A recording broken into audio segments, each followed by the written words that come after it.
வணக்கம். ஸ்ரீ பகவான் ஜோதிடம் நேயர்களுக்கு அன்பு வணக்கம். பெரும்பாலும் நம்ம அதிகமா பேசிக்கிட்டு இருக்க கான்செப்ட் பார்த்தீங்கன்னா, குபேர லட்சுமி, குபேரன், தனவரவு இந்த மாரி அதிகமான விஷயங்கள பத்தி தான் நம்ம பேசிக்கிட்டு இருக்கோம். ஸோ அந்த வகையில ஒரு ஜாதகம் எடுத்துக்கிட்டோம் அப்படின்னா, அவருக்கு குபேரன் எங்க இருப்பாருன்னு கேட்டீங்கன்னா, 2ஆம் இடத்துல தான் இருப்பாரு. ஸோ அவரோட லக்னத்துக்கு 2ஆம் இடத்து அதிபதி எந்த இடத்துல, எந்த பாவகத்துல இருக்காரோ, அந்த பாவகம் குபேரன ஆக்டிவேட் பண்ணக்கூடிய பாவகமா நம்ம எடுத்துக்குவோம். அப்போ ஒரு உதாரணத்துக்கு எடுத்துக்கிட்டோம்னா, ஒரு துலா லக்னக்காரர் 2ஆம் அதிபதி செவ்வாய். செவ்வாய் பார்த்தீங்கன்னா, உதாரணத்துக்கு கடக ராசியில ஆயில்யம் நட்சத்திரத்துல இருக்காருன்னு வச்சுக்கோங்களேன். அப்ப அந்த ஆயில்யம் நட்சத்திரம் தான் அவருக்கு குபேரன் இருக்கக்கூடிய நட்சத்திரமா நம்ம எடுத்துக்கணும். இது ஒரு வகை. அப்போ அந்த ஆயில்ய நட்சத்திரம் நமக்கு சாதக தாரையில வருதா? சாதக அடிப்படையில நட்சத்திரம் நமக்கு வருதா? அப்படிங்கிறத நம்ம பார்க்கணும். ஒருவேளை உதாரணத்துக்கு சாதக தாரை வரல அப்படின்னா நம்ம என்ன செய்யணும்? அப்போ அந்த இடத்துல முருங்கைக்காய் தானம் அவர் செய்யலாம். அப்ப அந்த முருங்கைக்காய் தானம் அது செய்யும்பொழுது அவருக்கு குபேரன் அப்படிங்கிறது மறைமுகமா ஆக்டிவேட் ஆவாரு.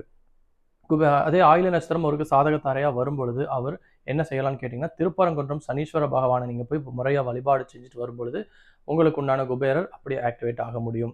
ஸோ இந்த வகையில குபேரன் எங்க இருக்காரு, குபேர லட்சுமி எங்க இருக்காரு அப்படிங்கிறத நம்ம தொடர்ந்து பேசிக்கிட்டு வந்துட்டு இருக்கோம். தனவரவு யாருக்கு அதிகமா வரணும், அதற்கு என்ன செய்யணும் அப்படிங்கிறத நம்ம பேசிட்டு வந்துட்டு இருக்கோம். தொடர்ந்து வீடியோல நம்ம தெரிஞ்சுக்கலாம்.